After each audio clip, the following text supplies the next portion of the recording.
Guys, we're starting in 2 minutes. Show this around. We got James Glyde joining us today.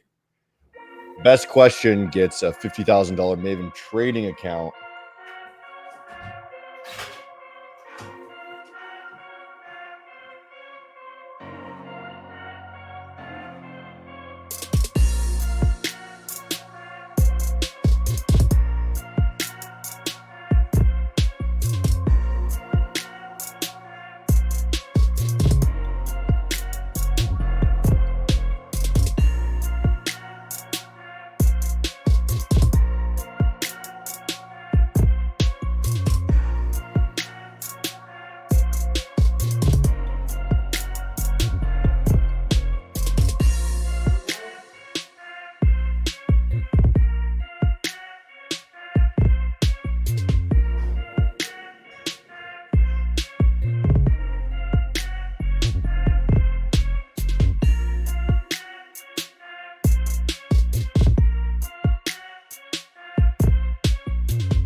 Check. James. I can hear him talking to his wife. To me, right? Not the empty seat. All right. So we got two James today. We got James on James. As James Glyde. Is it Glyde or Glyde? Glyde. Glyde. Okay. Yeah, I think I said Glyde. I think I said Glyde when I introduced you. So James Glyde is some pinging going on there. James Glyde is the CEO and founder of PipFarm. We actually just had a podcast with him in Cyprus. We met in Cyprus. Beautiful guy. You have your productivity coach there too. We met her. Great girl. Fantastic trip. Introduce yourself, James, a little bit more than I can introduce yourself. You probably better at describing yourself than I am. Yeah, I'll try my best. Actually, I'll start with a story. Even you remember when we were having lunch after the podcast we did, and you asked me like, "Hey, what did you do before you launched PipFarm?" And the other guys were like, "Hey, what did you even talk about in this podcast?" If me introducing myself didn't come up. So yeah, my name is James, and I'm the founder of PipFarm, and it's a prop firm. We do something similar but also different to Maven. And before starting a prop firm, I've been working in different brokers. I was the chief commercial officer of CTrader, which is a popular trading platform.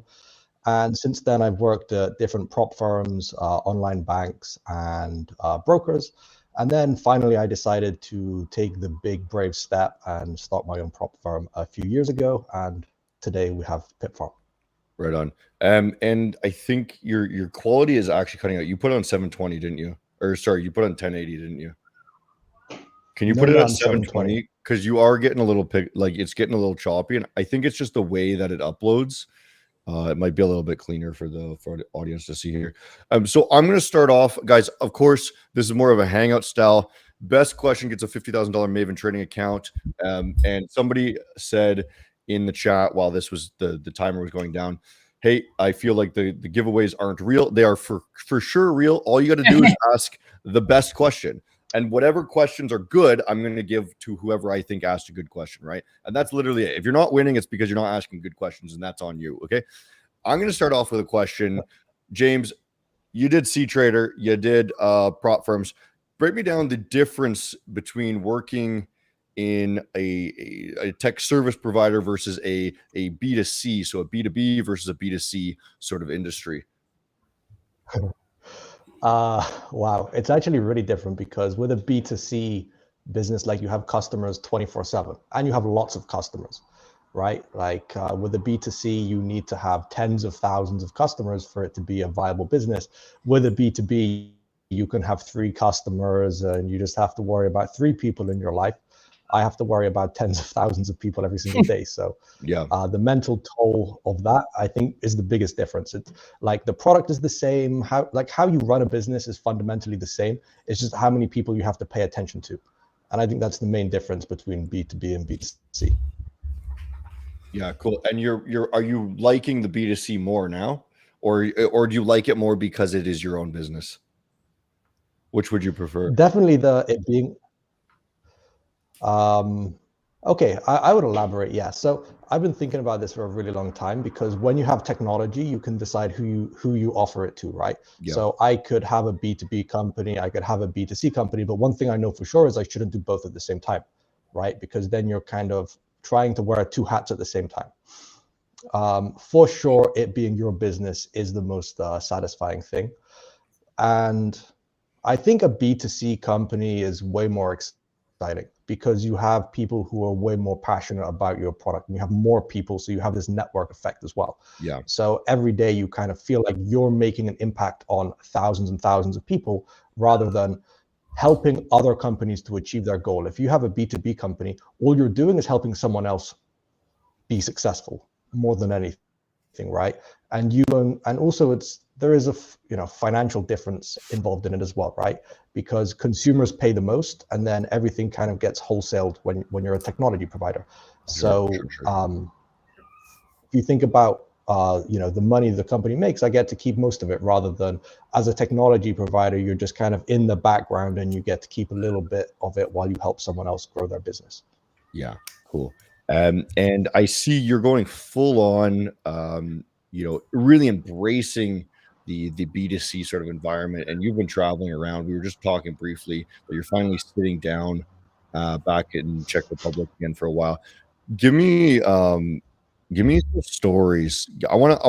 Let's start with just something more fun and juicy. Wow, so you've been going place to place doing all these networking. You have the 10, what is it, 10 years, 100 events. What is it? Say it 100 again. events in 100 cities over 10 years. Yeah. Right. This is a big one. So this is essentially an event every month for the next 10 years, right? You have a couple months break in summer or whatever. Yes.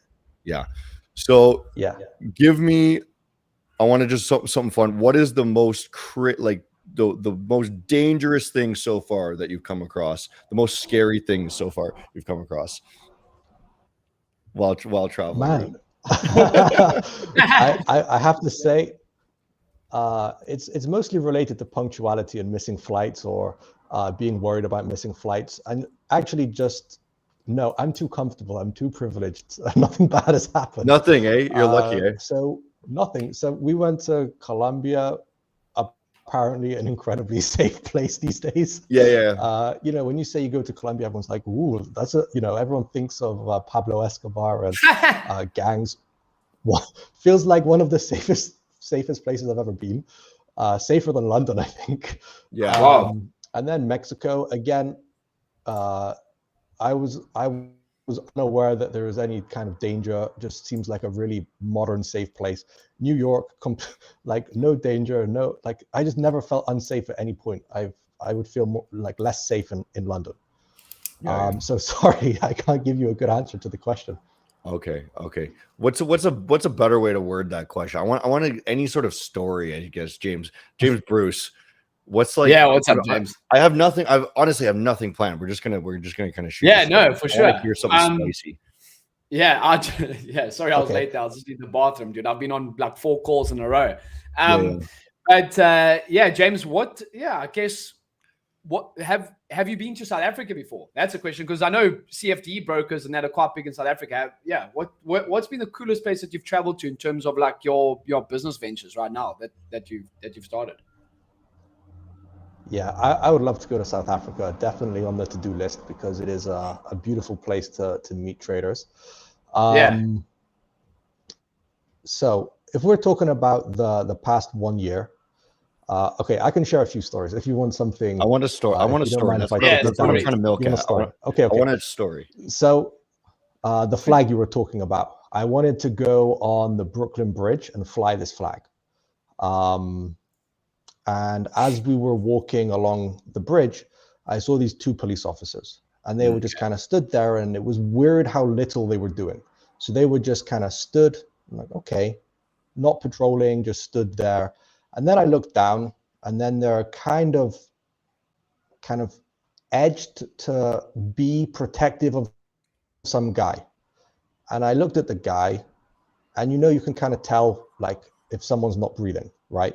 There was no like movement in this guy whatsoever. So I looked down at him, and then I looked back up at the police officers, and they were just, and I was like, holy, oh wow, like, I'm like, that is that's the first time I've seen. I mean, I don't know for sure, but you have a feeling when something's not right, Yeah, this is like, scary, that's the first man. time I've ever seen anything like that. No, yeah, it's scary. And in Brooklyn, everyone was just like walking, like hundreds of people crossing that bridge, and most people probably didn't even notice. But for me, like, it just caught my attention immediately, and I'm just like, ooh, that's not right. Like, something really weird with all this energy is going on here. Welcome to North America. Yeah. And so dark, but probably something you don't expect to see as a tourist or someone on a business trip, right? Totally. Yeah, sure. I'm getting a lot of questions about trading, James. So I just want to clarify: are you a trader? I'm not a trader. This is kind of controversial. People find it a little bit controversial that I'm not a trader. So I always worked in the business. So I started when I was not even 20, actually. I moved to Cyprus. Cyprus is a hub for online trading. At the time there were 100, even, you can even say thousands of brokers. You were there, like everyone, you go into any pub, everyone works at a broker or something related to a broker. So, so I never felt compelled to trade because I was just always around it. It's like, if you're a chef, you don't feel like coming home from the kitchen and like, I want to get hot and sweaty in front of a cooker, Sure, so it was kind of like that. It just never really sparked an interest in me because I was staring at charts all day, every day, but just on the behind the scenes perspective, not actually trying to make money from the market, but more from risk management perspective, watching what all the traders are doing, see how exposed the company is, thinking about tools and systems, how to improve the like risk and monitoring capabilities of the company. So yeah, I never just had this itch to trade because it was never exciting to me because it was always work. It's a different perspective. James, I have a question. In terms of obviously now you run a prop firm, right? What's the difference between kind of on the back end? What's the difference between a broker running a broker and running a prop firm? What are some of the key differences? Like what's different for you? That's a good question. Yeah, that is a really nice question. It's like completely different. So the risk dynamics are simple is not the right word, but it's much less risky to run a CFD business because you have a deposit from the customer, right? So a customer wants to risk $1,000, they give you $1,000. Yeah. You can optimize that by not like transferring it to the market and keep it on your own book and you be their counterparty. This is how CFD brokers make a lot of money because they act as the counterparty. Sure. But if you have a good trader, you can just transfer all of that risk and make it someone else's problem. But with a prop firm, you can't do that because all you get is the fee from the challenge. Okay, you have an edge because you don't have to fund everyone who does a challenge. But at some point it can become disproportionate and you could maybe have you don't sell $100,000 worth of challenges for every $100,000 account you have to issue. You have much less collateral from the trader. But obviously the risk is based on the max loss. So let's say it's 10% of that. But even so, you may not have $10,000 worth of challenges sold for every $10,000 of risk you have to issue. So it is the dynamics of the risk are very different and it's very complicated. It's very hard to manage the risk of a prop firm. And because you can't have this like one for one, you can't just transfer the risk to someone else. You have to be way smarter and way savvier than that.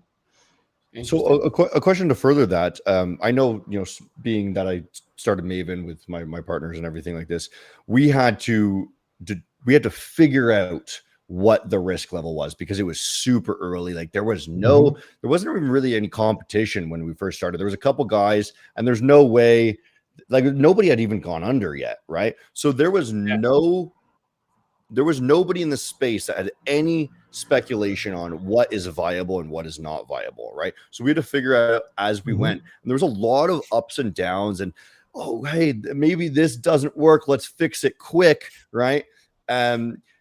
How did you came in a little bit later in the space. How did you determine what metrics were actually viable and what wasn't? Even with 10 years of experience before starting this company, I had to figure everything out again. Exactly. It's completely different. Exactly. So I thought I had some edge or some advantage. And after the company started to grow, I realized that I didn't. Like the way that prop traders trade is completely different to CFD traders. Yeah. Because a CFD trader, they have no boundaries, right? They just do whatever they feel like. They're not following rules.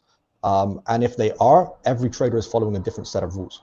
But with a prop firm, they're all following rules, and they're actually following the same rules. So for me, it was really strange to see this more organized style of trading, because it's not like that in a CFD broker.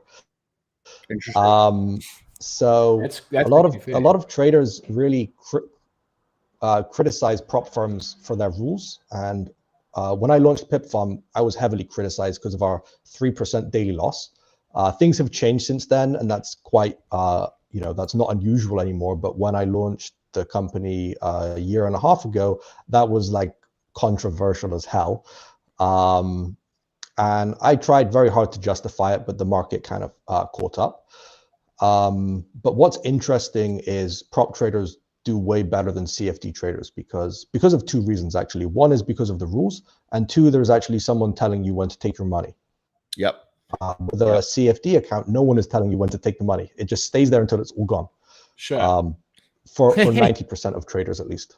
Yeah. It's actually something that James Bruce and I have debated about. He does better on CFDs. I do better on prop firms because exactly that reason is because I basically, the second I can get a payout, I take it, I put it in my bank account, and I invest it, and that's it, right? And then trading on CFDs, it's like, okay, now I've got money sitting there. What am I supposed to? It just stays sitting there, right? Yeah. There's no investment. It just slowly builds over time, maybe, and then I don't do anything with it, right? Interesting. So, is there any point? There's a question by Uma. Any point that you thought you couldn't do it? No, never. Never. There were points when I thought it was hard and I was confused.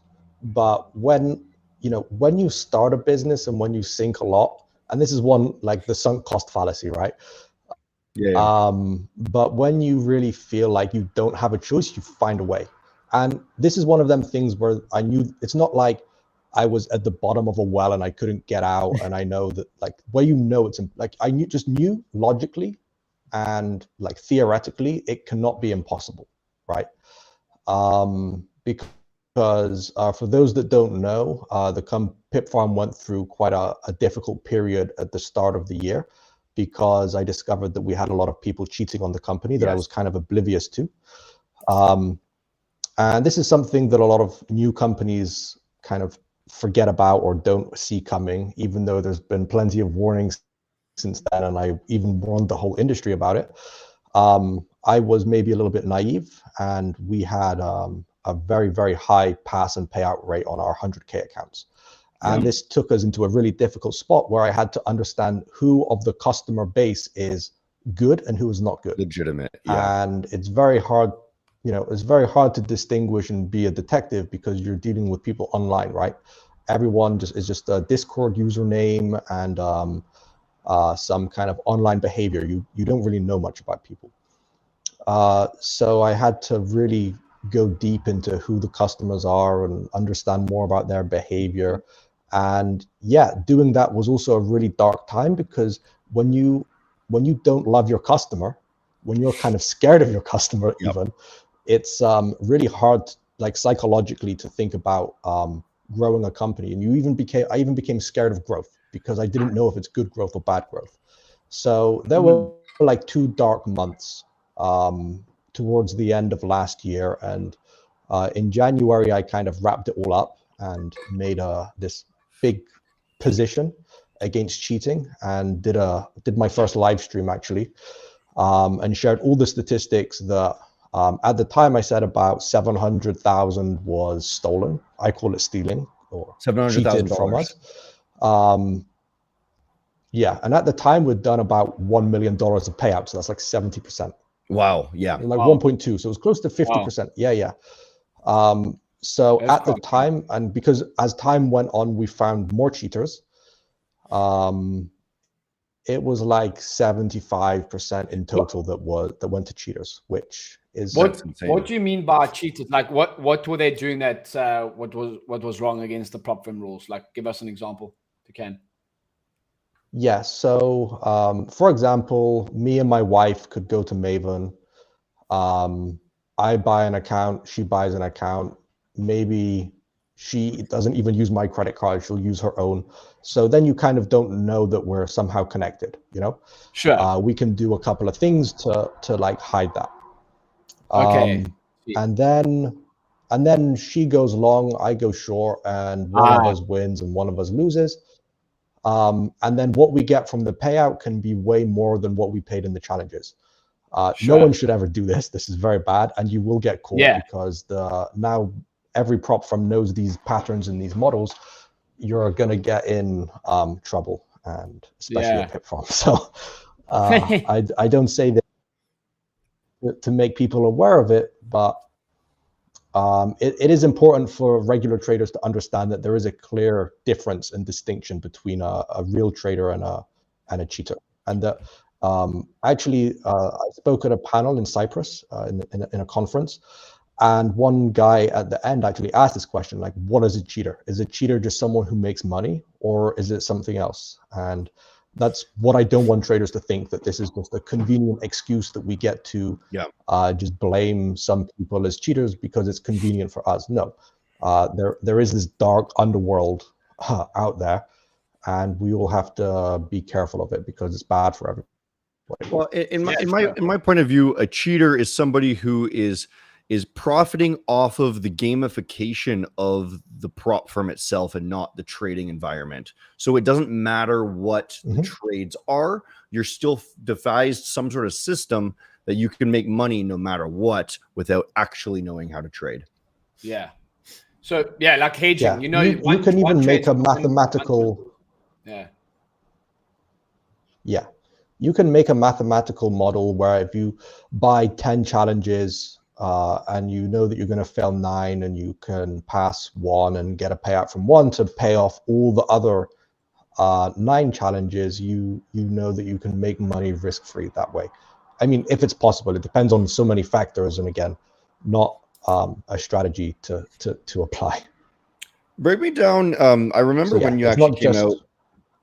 When you actually came out and you started, being upfront about the cheating rings in the industry, I was surprised, right? Because this was something that I already knew about, and it's kind of like a secret thing in the industry that nobody talks about, is because we don't want to tell how it's happening, right? We don't want to explain to the cheaters how cheaters are getting through.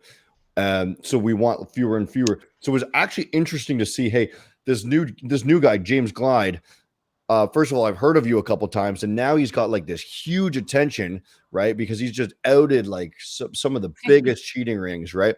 What was going through your head when you actually came out? Were you hesitant to even announce this? I was hesitant to say the number of how much went to cheaters, because it will in case it would demotivate and make the real traders feel bad that they're wasting their time when all these cheaters are making all the money, you know? So I did feel hesitant about demotivating the market. I called this operation the dirty bomb, to, because it was a little bit selfish actually, because at least for me in my little company, it couldn't get any worse. I spoke to some people in the industry. I told them what I was doing. While me and my team were undercover in some of these groups, I was sharing all of the information with a few journalists as well in the finance industry. So I always intended to like break this story, not necessarily through me, but by leaking the information to journalists. And then in the end, I just decided, like, you know what, like, so much time and money was invested in this. Yeah. And what, you know, because I was aware of these guys cheating on PipFarm for 2 months, but I didn't do anything because I wanted to collect the evidence. And I was even doing giveaways with these guys on Twitter to even collect IP addresses that they're using, basically to honey trap them, you know, a honey pot. Yeah.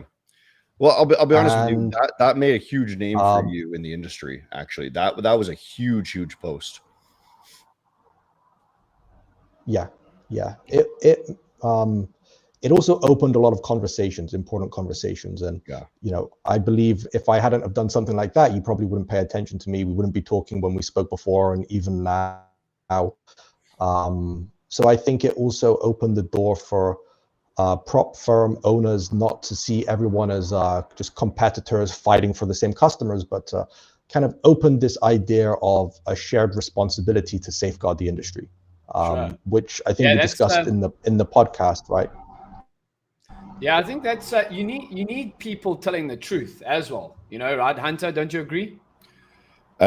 Yeah, I mean, that's why it was a bit of a gray area, is because nobody wanted to reveal how people were cheating because they were worried that more cheaters would come in and and use that tactics. Exactly. This is why I said it was selfish. James, remind the audience why we can't have cheaters, right? Like maybe somebody's watching the audience. They're like, okay, who cares if somebody cheats as long as I get my payout, right? I'm fair. I want to get my payout. Yeah. Why does it take away from the people who are actually trading? How does it? Yeah, it skews the mathematics. So prop firms need consistent traders. I mean, I'm not going to speak for all prop firms. I can only speak for myself, but at least the way my business runs is I need a consistent trader, and I need traders to be either consistently good or consistently bad. The in-between stuff is really hard to manage because you can't predict it. You can predict if someone is bad, they'll probably continue to be bad, so you know how to manage it. And if someone is good, you can actually transfer some of their orders to the market, which takes the risk off your back, and you can put it to good use.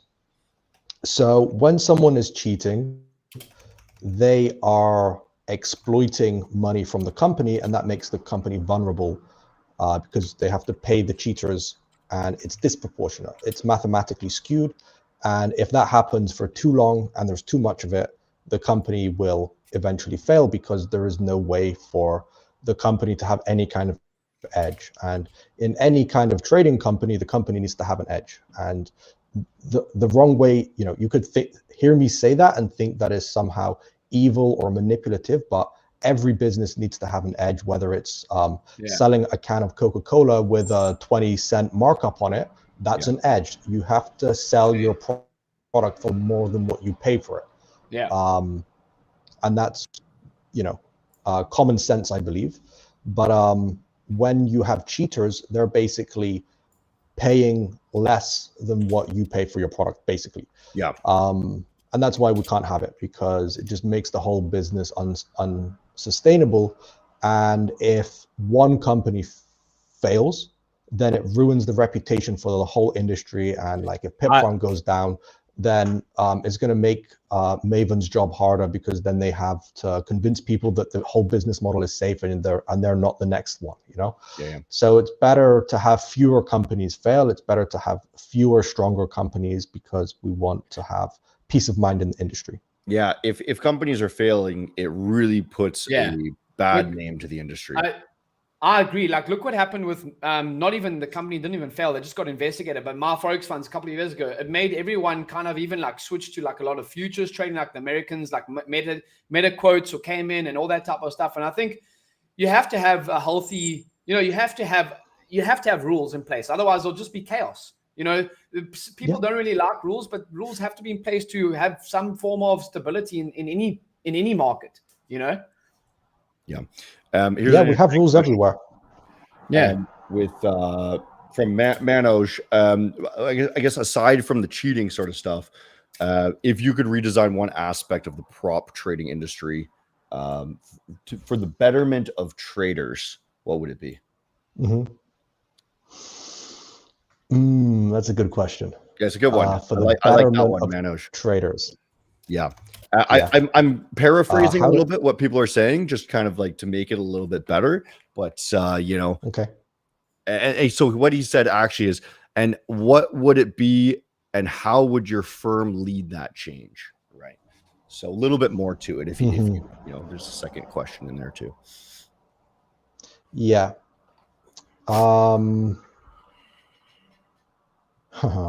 Should we come back to it? No. It's a hard question to answer because, and this is actually, I'm actually not going to answer it, but I'm going to over-explain some stuff. Okay. We're in this really delicate dance between what the company should do and needs to do and what the trader wants and expects, right?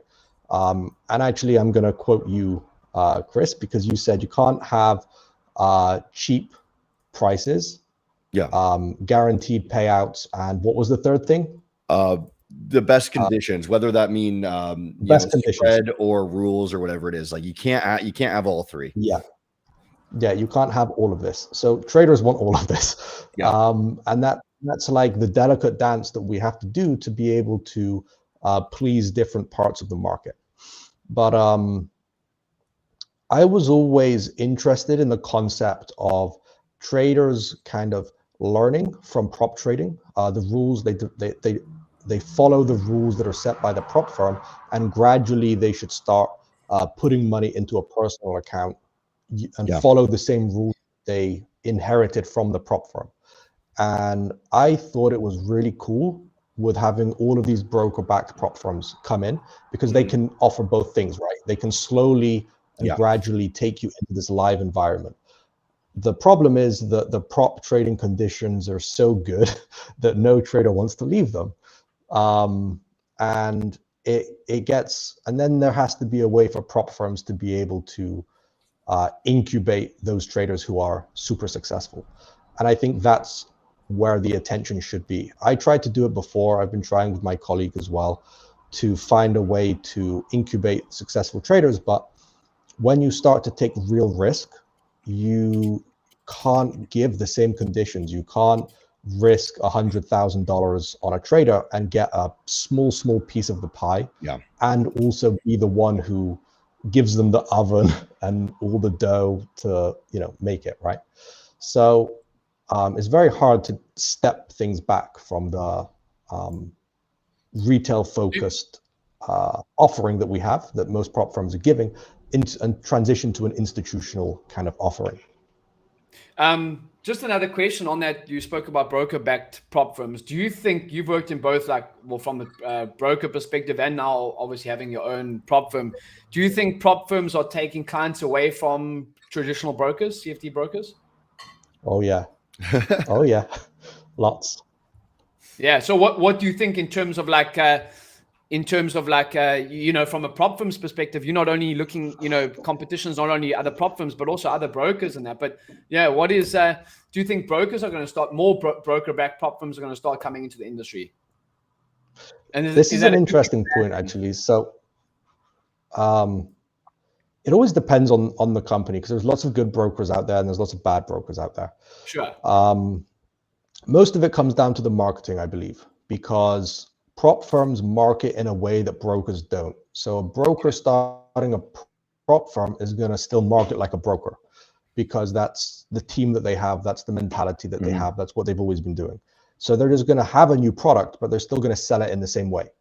Sure. Prop firms market completely differently. It's all social, it's all viral, it's all social proof, it's all content built around user stories, right? People sharing their testimonials, not just this company paid me, but what that payment meant to me, how this payout changed my life. And that's the big thing with prop trading. And brokers, even though that it's all out there and the strategy is really clear, brokers still aren't doing that. And I believe a lot of brokers are self-regulating themselves in their mind, right?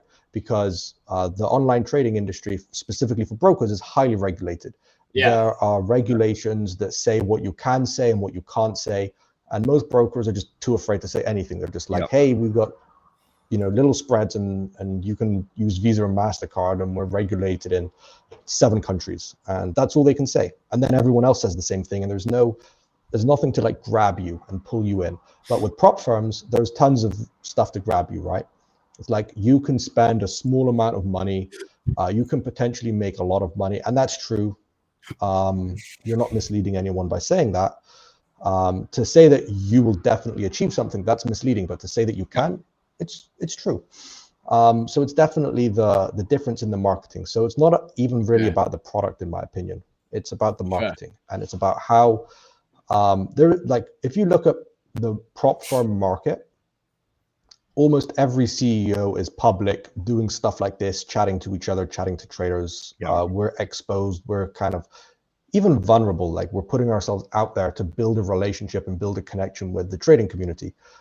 I couldn't tell you one Forex or CFD broker that is doing something like this, right? True. They don't have a connection with the trader. Do you believe that's because of the nature of the prop firm world and maybe the lack of trust, or do you believe that is because it is the new era of business, in that you have to be front and forward with your face? It's both. Yeah, it's both, because this business appeals definitely to a younger demographic. Totally. And this is how a new type of business is being done. And even brands are starting to become personal, right? Like Ryanair is a good example, because they do loads of memes, and they're engaging with people in a very controversial and even sarcastic way. And a lot of bigger brands are starting to do that. They have a personality, and personality doesn't come from a logo. It comes from a person with thoughts and a brain and feelings and stuff. So but then there is the overcompensation, because finance industry needs trust, it needs stability, it needs regulation, and then you don't have any of that here. So we at the same time are overcompensating to give traders as much as possible to make their life easier, making a decision which company to trust. Because at the end of the day, most companies are influenced by one person. Like, I can do whatever I want. There's no one to stop me. There's no board of directors where I have to meet and do a bunch of paperwork to make big decisions. I can get drunk and do crazy stuff. And this is like the same with almost any prop firm. It's one man or woman in charge of the organization, which again, you have to put yourself out there and show like, hey, I'm not a crazy guy, or if I am, you can still trust me. Not to do it's even look at Facebook. Lately, Meta has been changing Zuck to be this. He's got this nice perm hair, a nice tan now. He's on podcasts, he's lounging back like he's chill and cool now, right? And it's a complete flip of what the brand used to be, where he's this robotic character that just. I think he took Hunter's tactic from trading from the pool, right, Hunter? Trading from the pool. Hey, that wrecked my account very quickly. I got a I guess more of a business sort of personal growth sort of question from Kat here. What's one belief that you had when you started? We can say whatever you mean by whatever you think started means that you've outgrown now. Whether that means you started when you're 18 or I would say started the company, because this is probably this past 2 years is how the period of my life and me as a person has changed the most. I had a belief when I started this company, which was, if you beat my rules, you beat me, right? Everything is defined by rules. If you beat the rules, you beat me. And when I went through this whole cheating, I don't know what to call it, but experience. So trying to figure out how people were beating my rules, I understood that by definition, someone who cheats is someone who cheats rules. So by saying that you win if you beat the rules was actually an incorrect belief or an incorrect assumption, because the definition of a cheater is someone who exploits rules for their benefit. So I kind of, with that belief, it was too rigid, and it actually stopped me from reacting to this in a timely manner that could have saved me hundreds of thousands of dollars. So that's one belief that changed for me. Right on. A little bit deeper, because I think we're talking a lot about kind of the rules and the ethics here. We've got a question from Manoj. How do you feel you're playing an ethical role in the prop firm industry, or do you believe, even further that, do you even believe that prop firms are ethical because, or trading is ethical because you're taking from the masses and giving to the smaller amount? What's your stance on just general ethics? How are you making it better, in this industry? Yeah, every business can be ethical or unethical. Yeah. It's not what you do, but how you do it, always, like anything in life.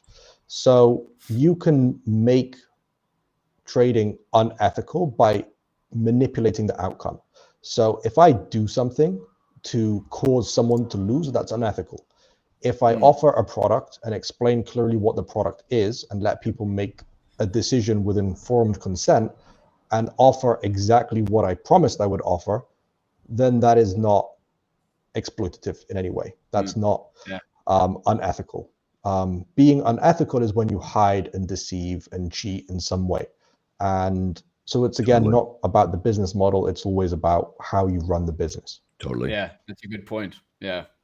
Totally. Good question. And that's a great question. Yeah.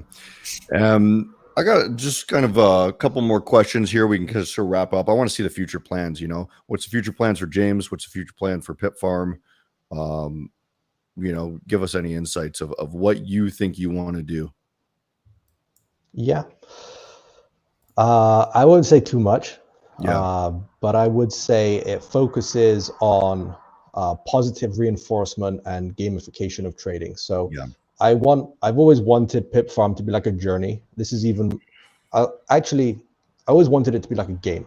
And I don't think I've shared this before, but I wanted to call the company Unreal Trading. Do you remember the game Unreal Tournament? Yes. Very old one. Yeah. So I was even thinking of having this UT logo, very similar to Unreal Tournament, but Unreal Trading. Because at the end of the day, it is simulated trading. It kind of is a game. And I also like to have puns. So it is Unreal Trading, literally. But I couldn't buy the domain. So if someone wants to buy it and sell it to me, you might have a nice arbitrage opportunity there. There you go. So then PipFarm became the next best name because you're farming pips, and it was always about being this kind of game, to gamify the prop trading experience and even the trading experience, kind of earn while you learn idea. So it's not just about cheating playing with a bunch of rules, but to actually have these courses, have these quests that are interactive, and hey, good job, you just had 10 positive trades in a row.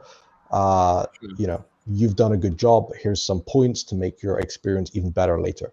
So it's always about gamifying this quite daunting experience, because another thing that I know to be true is most traders long term, given long enough, are going to lose their money. Because they don't have the support to learn how to not lose. Because I think we've discussed it before, is trading at its core is risk management and not actually reading the market, because you can get lucky if you take enough trades, but if you don't manage your losses, you won't have enough surface area to find luck, basically. Totally. So risk management plays a huge role in success. So as long as you can do that, and that's something that is quite fundamental and is not really as open to interpretation as charting and finding opportunities is, right? Finding setups is very, very, a personal approach, which is hard to teach, and people kind of have to figure it out for themselves. But when it comes to risk management, there are several concepts that are quite, consistent for every person. And if you start from there, that's something that's quite easy to develop, and you're actually helping people to develop a skill. You're making it fun and rewarding at the same time, because even while someone is losing money, they can still have a good time and they can still enjoy this positive reinforcement. So that's kind of the idea behind all of the gamification, to make it less painful. I had a very similar dream to you, and over the past few years, there's been so many things that get in the way of, like, I'm trying to make this more fun. I'm trying to make this, you get feedback of your good, performance and whatnot, rather than just the cash, right? And because the industry is so fast, it's quite difficult to do. So I understand what you're getting at. And let's do it just for kicks. Last couple questions here. Let's do some would you rathers. And James, Bruce, if you got any would you rathers that pop up, I think this might be a fun series to start throwing in on Tuesdays. Would you rather PipFarm be the #1 prop firm in the world, but your margins are ultra thin and you're barely making any money and you're just living a regular life, or kind of live under the radar and maybe you're on the board, but you take a little bit more margin, you got more commission coming in on your side? Yeah, I would go for the second option, and I'll explain why. When you're running a business with razor thin margins, you don't have money to invest. You're always like saving for the next month in case something happens. So you don't have any way to like invest and grow your business. Like all the ideas that I have, you need to spend money to be able to achieve them, right? And if you reach the #1 spot and your margins are that thin, it means that you only got there because you're the cheapest and you competed on price rather than creativity, in my opinion. I see. This is the competition between Maven and PipFarm then. We're going for scale. Okay, I got a good one. What would you rather, James? Would you rather see a trader make a bunch of money with PipFarm and go trade a personal brokerage account, or would you rather see the trader continue to trade with PipFarm but make a good monthly amount every single month? What would you rather see as a for a retail trader? Option 2, because if they made that money easily and quickly, the likelihood is they'll just go blow it in the CFD account. Consistency and long term is always better for everyone, unless you have a plan. But if you're just going to go take that money and put it in a broker, it probably means that you don't. Okay, here's another one. The entire industry, so not just PipFarm, has to be 100% A book or 100% B book?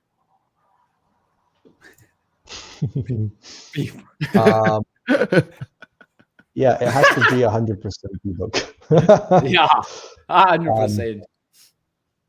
Yeah, sure. That one was quite easy, actually. That one's quite easy? Okay. Yeah. Okay, I've got another one. Would you rather, as a prop firm owner, would you rather have max daily loss rules in terms of like, okay, you can make 2% in a day and you soft breach out, or lose 2% in a day to soft breach out, or none of those rules, just normal daily loss rule, and if you hit it, you're out? What would you rather have?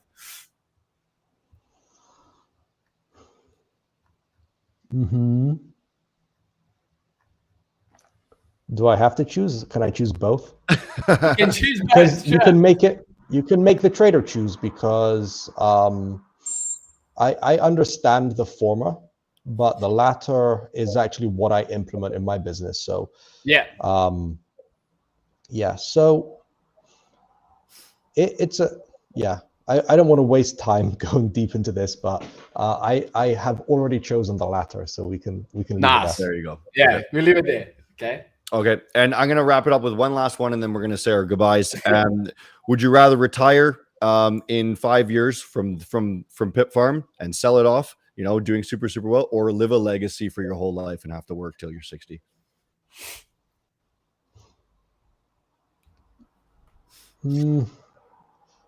Well, I can't do that. I have a 10-year plan, right? I guess that's the question, eh? Okay, so that's a beautiful way for you to travel the world, and I absolutely love that plan, because you got 10 years to travel around the world. It's beautiful. Yeah. And James, tell them where they can find you. Yeah, so I have a company called PipFarm, PIPFARM.com. I'm on Twitter. I'm posting a few times a week. I'm in our Discord, chatting to traders almost every day. So if you want to have a chat, you can talk to me anytime. I'm available, and I'm just on the internet, guys. You can find me. It's so easy. Awesome. Yeah. James Glyde. Thanks for having me. Yeah. Thanks for being on here. Another firm owner that has quite the experience in industry with CFDs as well as tech providers, running another reputable firm that is comparative to Maven in some ways. Guys, thanks for watching. The winner of the $50,000 is Manoj GRG. Open up a ticket in Discord, and you're going to get yourself a $50,000 Maven trading account. Thanks for watching, guys. We're going to be back next week with Zhao from Prop Firm Journal. I think he was working with PipFarm as well. Yeah, Zhao from PipFarm. Zhao from PipFarm. I've got him next week. So more questions for PipFarm next week. All right, guys. Thanks for watching. Yes, sir. All right. Nice to meet you, James, as well. Bye-bye. You too.